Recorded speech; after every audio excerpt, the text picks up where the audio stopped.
எல்லாருக்கும் வணக்கம். இன்னைக்கு மார்க்கெட்ல தொடக்கத்துல இருந்தே ஒரு நல்ல செல்லிங் பிரஷர் அப்படிங்கிறது இருந்துச்சு. வீக்கெண்ட்ல நடந்த அந்த அமெரிக்கா, ஈரான், இஸ்ரேல் இடையிலான அந்த வார் டென்ஷன்னால இன்னைக்கு மார்க்கெட் ஓப்பனிங்லயே 2% டவுன்ல தான் ஓபன் ஆச்சு. தொடர்ந்து இறக்கத்திலே இருந்த மார்க்கெட் அப்படிங்கிறது ஒரு பாயிண்ட் ஆஃப் டைம்ல 24,600 வரைக்கும் வந்து கீழே போச்சு. ஆனா கரெக்டா 2 மணிக்கு மேல மார்க்கெட்ல ஒரு ரிகவரி நடந்து க்ளோசிங்ல ஒரு 1.25% கிட்ட கரெக்ஷன்ல மார்க்கெட்டை வந்து க்ளோஸ் பண்ணிருக்காங்க. ஆக்சுவலி இன்னைக்கு எல்லாரும் எதிர்பார்த்த மாதிரி நிப்டில ஒரு பெரிய ஃபால் அப்படிங்கிறது நடக்கல. அதுக்கு என்ன காரணமா இருக்கும் அப்படின்னு நான் நினைக்கிறேன்னா, நாளைக்கு ஹோலியை முன்னிட்டு மார்க்கெட் வந்து லீவு. சோ வழக்கமா டியூஸ்டே இருக்கிற நிப்டியோட அந்த எக்ஸ்பைரி அப்படிங்கிறது இந்த வாரம் ப்ரீபேண்ட் ஆகி மண்டே வந்து எக்ஸ்பைரியா வந்து மாறி இருக்கு. சோ இன்னைக்கு எக்ஸ்பைரி டே அப்படிங்கிறதுனால கொஞ்சம் ஒரு ஷார்ட் கவரிங் வந்து நடந்திருக்கும். அதனால செகண்ட் ஹாஃப்ல ரிகவரி அப்படிங்கிறது நடந்திருக்கு அப்படிங்கிற மாதிரி நான் வந்து நினைக்கிறேன். சோ ஓவராலா இந்த வாரோட இம்பாக்டும் அதனால இந்த ஆயில் பிரைஸ்ல நடந்த அந்த மூவ்மெண்டோட இம்பாக்டும் மார்க்கெட்ல இன்னைக்கு ஃபுல்லா வந்து ஃபேக்டர் இன் ஆகல. நாளைக்கும் மார்க்கெட் வந்து லீவு. சோ வெட்னஸ்டே தான் இந்த வார் டென்ஷன்ஸும் அதனால எண்ணெயோட விலை ஏறதோட ஒட்டுமொத்த பாதிப்பு எப்படி இருக்கும் அப்படிங்கிறது நமக்கு வந்து தெரியும். இப்ப வரைக்கும் இந்த வார்ல என்னென்ன அப்டேட் இருக்கு அப்படிங்கிறத பார்க்கலாம். சண்டே நைட்டே ட்ரம்ப் வந்து புதிதா பதவியேற்ற ஈரான் லீடர்ஷிப் திரும்ப எங்க கிட்ட பேச்சுவார்த்தை மேற்கொள்றதுக்கு ஆர்வமா இருக்காங்க, அதுக்கு நாங்களும் வந்து ஒத்துக்கிட்டோம் அப்படிங்கிற மாதிரி ஒரு நியூஸை வந்து கன்வே பண்ணியிருந்தாரு. ஆனா இன்னைக்கு ஈரான் சைட்ல இருந்து என்ன சொல்லியிருக்காங்க அப்படின்னா, அந்த மாதிரி நாங்க எந்த டாக்ஸுமே வச்சுக்கிறதுக்கு விரும்பல அப்படிங்கிற மாதிரி அவர் வந்து கிளாரிஃபை பண்ணியிருக்காரு. அது மட்டும் இல்லாம சவுதி அரேபியால இருக்கிற ராஸ்டினாரா அப்படிங்கிற ஒரு பெரிய ஆயில் ரிஃபைனரி மேல வந்து ஒரு ட்ரோன் அட்டாக் வந்து ஈரான் பண்ணியிருக்காங்க. இதனால அந்த ஆயில் ரிஃபைனரிய சவுதி அரேபியா டெம்பரவரியா க்ளோஸ் பண்ணி வைக்கிறதாவும் அப்டேட் பண்ணியிருக்காங்க. சோ இதுவுமே இந்த ஆயில் சப்ளைல ஒரு டிஸ்டர்பன்ஸ் வந்து ஏற்படுத்தும் அப்படிங்கிற மாதிரி வந்து அனலிஸ்ட் எல்லாருமே சொல்லியிருக்காங்க. இன்னைக்கு சாயங்காலம் ரீசன்ட் அப்டேட் என்ன அப்படின்னு பார்த்தோம்னா, ஈரான் இஸ்ரேலோட பிரைம் மினிஸ்டர் ஆபீஸ் மேல வந்து ஒரு தாக்குதலை வந்து நடத்திருக்கிறதா வந்து சொல்லியிருக்காங்க. அது மட்டும் இல்லாம அந்த பிரசிடென்ட்டோட பொசிஷன் அப்படிங்கிறது எப்படி இருக்கு அப்படிங்கிற அன்கிளியரா இருக்கு அப்படிங்கிற மாதிரி வந்து அவங்க சொல்லியிருக்காங்க. சோ இஸ்ரேல் கிட்ட இருந்து இது ரிலேட்டடா இப்ப வரைக்கும் எந்த அப்டேட்டும் வந்து வரல. சோ இதுக்கு இஸ்ரேல் வந்து எப்படி ரியாக்ட் பண்ணுவாங்க அப்படிங்கறத பொறுத்து இந்த வாரோட அடுத்த ஃபேஸ் வந்து நடக்கும் அப்படிங்கிற மாதிரி நான் வந்து நினைக்கிறேன். அடுத்து இன்டர்நேஷனல் மார்க்கெட்ல பார்த்தோம் அப்படின்னா, இந்த வார் டென்ஷன்ஸ் பில்ட் ஆக கோல்டோட ஒரு ரன் அப்படிங்கிறது பயங்கரமா வந்து இருந்திருக்கு. ஒரே நாள்ல 2% கிட்ட இன்டர்நேஷனல் மார்க்கெட்ல அப்பாகி கோல்டு வந்து $5,400 per ounce அப்படிங்கிற ரேஞ்சுக்கு வந்து போயிடுச்சு. டொமஸ்டிக் மார்க்கெட்லயுமே பார்த்தோம் அப்படின்னா ஒரு கிராம் கோல்ட் 22 கேரட் 15,660 வரைக்கும் வந்து போயிருக்கு. ஒரு சில ரிப்போர்ட்ஸ்ல வந்து என்ன சொல்லியிருக்காங்க அப்படின்னா, இந்த வார் வந்து இன்னும் ஒரு 2-3 வாரம் கண்டினியூ ஆச்சு, இந்த பிரஷர் வந்து பில்ட் ஆயிட்டே இருந்துச்சு அப்படின்னா கோல்டு வந்து $6,000 per ounce வரைக்கும் போறதுக்கான வாய்ப்பு இருக்கு அப்படிங்கிற மாதிரி வந்து சொல்லியிருக்காங்க. இன்னைக்கு இந்த கோல்டோட ஏற்றம் அப்படிங்கிறது மார்க்கெட்லயும் கோல்டு பீஸ்ல வந்து ரிஃப்ளெக்ட் ஆச்சு. ஒரே நாள்ல 5% கிட்ட கோல்டு பீஸ் வந்து இன்னைக்கு கெயின் ஆயிருக்கு. இன்னைக்கு ஓவராலா என்னோட போர்ட்போலியோவை பெருசா காப்பாத்தின ஒரு விஷயம் அப்படிங்கிறது இந்த கோல்டு பீஸோட பர்ஃபார்மன்ஸ் தான். பட் ஆனா இந்த பிரைஸ்ல கோல்டை வந்து அக்குமுலேட் பண்றது அப்படிங்கிறது என்ன பொறுத்த வரைக்கும் உகந்ததா இருக்காது. இதுக்கு முன்னாடியே நான் வந்து கொஞ்சம் கொஞ்சமா வந்து கோல்டு அக்குமுலேட் பண்ணியிருக்கேன். இப்போதைக்கு எந்த ஷேர்ல வந்து நமக்கு ஆப்பர்ச்சுனிட்டி இருக்கு அப்படிங்கறத பார்த்துட்டு ஈக்விட்டியில இப்போதைக்கு கொஞ்சம் கொஞ்சம் வந்து அக்குமுலேட் பண்ணலாம் அப்படிங்கறத தான் நான் வந்து பண்ண போறேன்.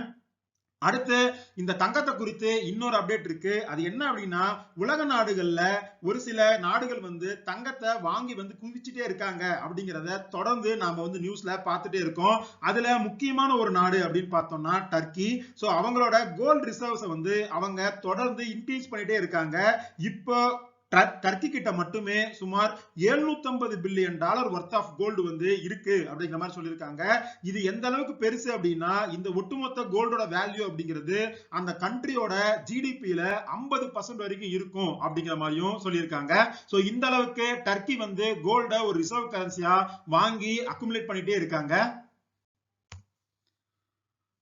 அடுத்து இன்னைக்கு மார்க்கெட்ல ஷேர் ரிலேட்டட் மூவ்மெண்ட்டை பார்க்கறதுக்கு முன்னாடி இந்த மூவ்மெண்ட்டுக்கான முக்கியமான காரணம் என்ன அப்படின்னு பார்த்தோம்னா, இந்த ஸ்ட்ரைட் ஆஃப் ஹார்மஸ் ரிலேட்டடான ஒரு அப்டேட் தான்.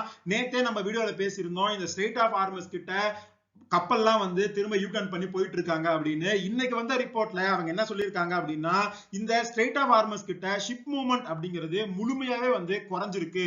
அதுவும் குறிப்பா இந்தியா நோக்கி வர டேங்கர்ஸோட அந்த எண்ணிக்கை அப்படிங்கிறது கிட்டத்தட்ட 0 ஆயிருக்கு அப்படிங்கிற மாதிரி சொல்லியிருக்காங்க.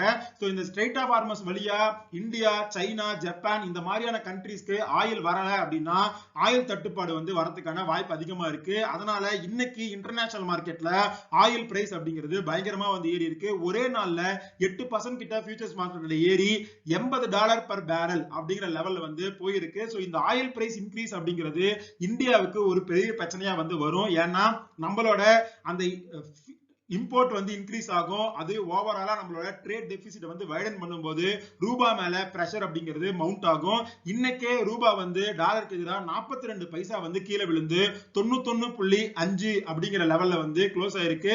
இந்த ஆயில் பிரைஸ் அப்படிங்கிறது இன்னும் ஏறி $100, $120 அப்படின்னு சொல்லப்படுற ரிப்போர்ட்ஸ் மாதிரி போச்சு அப்படின்னா ரூபா கண்டிப்பா 92, 93 அப்படிங்கறத கிராஸ் பண்ணி கீழே விழுகும் அப்படிங்கிற மாதிரி தான் வந்து ரிப்போர்ட்ஸ் வந்து சொல்லியிருக்காங்க. இன்னைக்கு மார்க்கெட்லயுமே இந்த க்ரூட் ஆயில் பிரைஸோட ஹைக் அப்படிங்கிறது நல்லாவே வந்து ரிஃப்ளெக்ட் ஆயிருந்தது.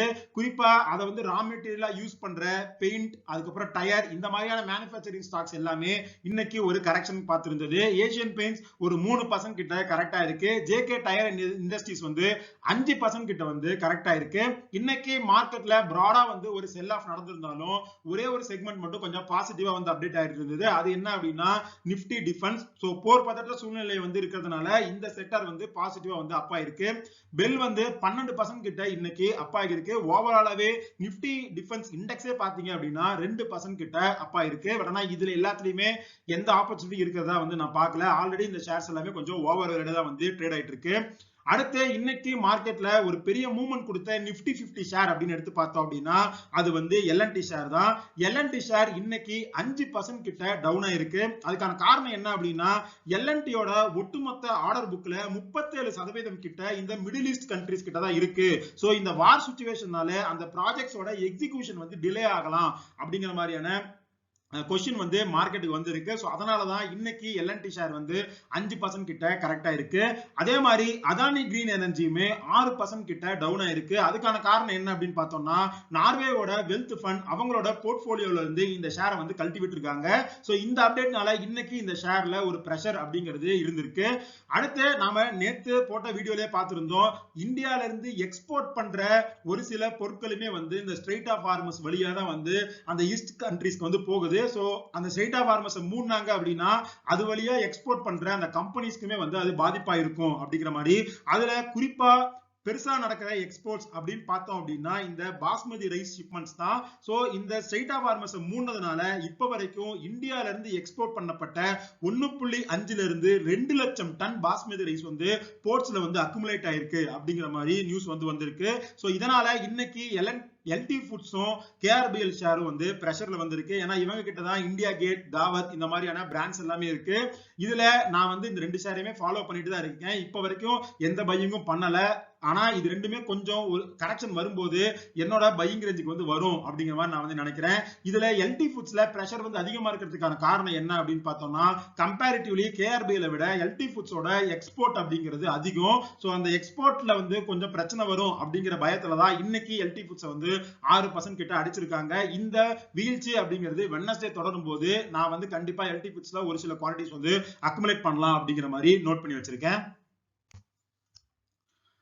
அடுத்த செக்டார் வைஸ் அப்டேட் அப்படின்னு பார்த்தோம்னா ஆட்டோமொபைல் செக்டார் கடந்த ஒரு 6 மாசமாவே இந்த ஆட்டோமொபைல் செக்டரோட பர்ஃபார்மன்ஸ் அப்படிங்கிறது ரொம்பவே சூப்பரா இருந்திருக்கு. இந்த பிப்ரவரியிலுமே அவங்க பர்ஃபார்மன்ஸ் ரொம்ப நல்லா இருக்கு அப்படிங்கிற மாதிரி தான் ரிப்போர்ட்ஸ் வந்து வந்திருக்கு. பேசஞ்சர் வெஹிக்கிள்ல அவங்களோட ஹோல்சேல் டேட்டா, அதாவது அவங்க வந்து டீலர்ஸ் கிட்ட விற்கிற அந்த ஹோல்சேல் டேட்டாவை எடுத்து பார்த்தோம் அப்படின்னா இந்த இயருமே வந்து எல்லா கம்பெனிஸ்க்குமே வந்து ஓரளவு நல்லாவே இன்க்ரீஸ் ஆயிருக்கு. மாருதி சுசுகி மட்டும் பிளாட்டா வந்து அவங்களோட ஹோல்சேல் சேல்ஸ் வந்து பண்ணிருக்காங்க. டாடா மோட்டார்ஸ் பேசஞ்சர் வெஹிக்கிள் கிட்டத்தட்ட 35% அவங்களோட லாஸ்ட் இயரை விட இந்த வருஷம் பிப்ரவரியில அவங்களோட ஹோல்சேல் சேல்ஸ் அப்படிங்கிறது இன்க்ரீஸ் ஆயிருக்கு. பட் இருந்தாலும் அனலிஸ்ட் எல்லாருமே 65,800 யூனிட்ஸ் வரைக்கும் அவங்க வந்து பிப்ரவரியில சேல் பண்ணிருப்பாங்க அப்படின்னு நினைச்சாங்க. ஆனா அது வந்து 63,000 வெஹிக்கிள்ஸ் கிட்ட தான் வந்து இருக்கு. இன்னைக்கும் இந்த ஆட்டோமொபைல் ஷேர்ஸ்மே வந்து நெகட்டிவா தான் வந்து ட்ரேட் ஆயிட்டு இருந்தது. சோ டாடா மோட்டார்ஸ் பேசஞ்சர் வெஹிக்கிள்ல நான் முன்னாடியே சொன்ன மாதிரி இந்த ஜேஎல்ஆர் சம்பந்தமான பிரஷர்ஸ் இருக்கு, இந்த எக்ஸ்போர்ட் ரிலேட்டட் பிரஷர்ஸ் இருக்கிறதுனால அந்த ஷேருமே இன்னைக்கு 3% கிட்ட டவுனா இருக்கு. பட் அப்பப்ப நான் வந்து இந்த ஷேரை கொஞ்சம் கொஞ்சமா கன்சிடர் பண்ணிட்டு இருக்கேன். அடுத்து ஓவராலா இந்த பிப்ரவரியில ஆட்டோ சேல்ஸ் நல்லா இருந்ததுக்கான முக்கியமான காரணம் என்ன சொல்லியிருக்காங்க அப்படின்னா எஸ்யூவி வெஹிக்கிள்ஸ்க்கான டிமாண்ட் அப்படிங்கிறது ரொம்பவே சூப்பரா இருந்திருக்கு அப்படிங்கிற மாதிரி சொல்லியிருக்காங்க. அடுத்து இன்னொரு ஆட்டோமொபைல் அப்டேட் என்ன அப்படின்னா ஹீரோ மோட்டார் கார் அவங்களோட பிப்ரவரி சேல்ஸ் டேட்டாவா அவங்க வந்து கொடுத்திருக்காங்க. அவங்களோட சேல்ஸ் அப்படிங்கிறது இந்த பிப்ரவரி 2026ல ஈரானியர் 43% வந்து இன்க்ரீஸ் ஆயிருக்கு. இந்த பிப்ரவரி 2026ல மட்டுமே 5.58 லட்சம் வண்டியை வந்து ஹீரோ மோட்டார் கார் வித்திருக்காங்க. டொமஸ்டிக் சேல்ஸ் வந்து 45%, எக்ஸ்போர்ட்ஸ் வந்து 34% வந்து இன்க்ரீஸ் ஆயிருக்கு. இன்னைக்கு இந்த ஷேர் வந்து ஒரு 2% டவுன் ஆயிருக்கு.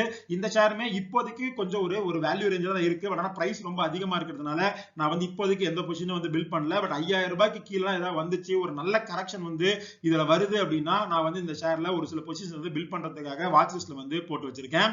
அடுத்து இந்தியாவோட ஐடி ஃபர்ம்ஸ்க்கு இந்த போரோட பாதிப்பு எப்படி இருக்கும் அப்படிங்கிற மாதிரி அப்டேட் பண்ணிருக்காங்க. டைரக்டா எந்த பாதிப்பும் இருக்காது அப்படின்னாலுமே இந்த போர் பதற்ற சூழ்நிலையால கம்பெனிஸ் வந்து அந்த டிஸ்கிரிஷனரி ஸ்பெண்டிங்கை வந்து ஸ்லோ டவுன் பண்ணுவாங்க. சோ அதனால ஐடி கம்பெனிஸ்க்கு வர ப்ராஜெக்ட்ஸ் அப்படிங்கிறது டிலே ஆகும். அது மறைமுகமா ஐடி கம்பெனிஸ்க்கு ஒரு பாதிப்பை வந்து கொண்டு வரும் அப்படிங்கிற மாதிரி அனலிஸ்ட் எல்லாருமே சொல்லியிருக்காங்க. அடுத்து எம்கே குளோபல் அவங்க வந்து ஒரு புரோக்கரேஜ் அவங்க வந்து என்ன சொல்லியிருக்காங்க அப்படின்னா இந்த அமெரிக்காவுக்கும் ஈரானுக்குமான இந்த டென்ஷன் அப்படிங்கிறது நிப்டில ஒரு ஷார்ட் டேர்ம் பிரஷரை வந்து தொடர்ந்து கொடுத்துக்கிட்டே இருக்கும். சோ நிப்டில ரிகவரி வரத்துக்கு 1 இருந்து 2 வாரம் வரைக்கும் ஆகலாம் அப்படிங்கிற மாதிரி சொல்லியிருக்காங்க. சோ இதெல்லாம் தான் இன்னைக்கு நியூஸ் ரிலேட்டட் அப்டேட்ஸ். நிப்டில பிரஷர் அப்படிங்கிறது வெட்னஸ்டேவும் தொடர்ந்து கண்டினியூ ஆகும் அப்படின்னு தான் நினைக்கிறேன். சோ அவசரப்பட்டு எங்கேயுமே வந்து ஒரு பல்க் பையிங் பண்ணாம எங்கெல்லாம் வந்து ஒரு வேல்யூ இருக்கோ அங்கெல்லாம் கொஞ்சம் கொஞ்சமா வந்து அக்குமுலேட் பண்ணலாம் அப்படிங்கிறது தான் நான் வந்து இப்போதைக்கு பண்ண போறேன்.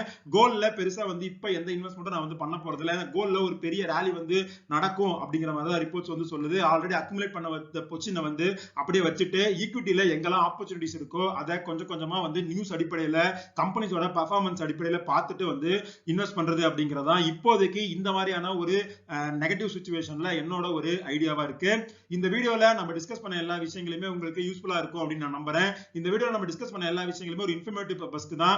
நீங்க இன்வெஸ்ட் பண்றதுக்கு முன்னாடி பர்சனலா ரிசர்ச் பண்ணிட்டு ஒரு செபி சர்டிஃபிகேட் செக் பண்ணிட்டு அதுக்கப்புறம் இன்வெஸ்ட் பண்ணுங்க. இந்த வீடியோ பிடிச்சிருந்தா இந்த வீடியோ லைக் பண்ணுங்க, நம்ம சேனலை சப்ஸ்கிரைப் பண்ணுங்க. இதே மாதிரி இன்னொரு வீடியோல மீட் பண்றேன். அது வரைக்கும் நன்றி, வணக்கம்.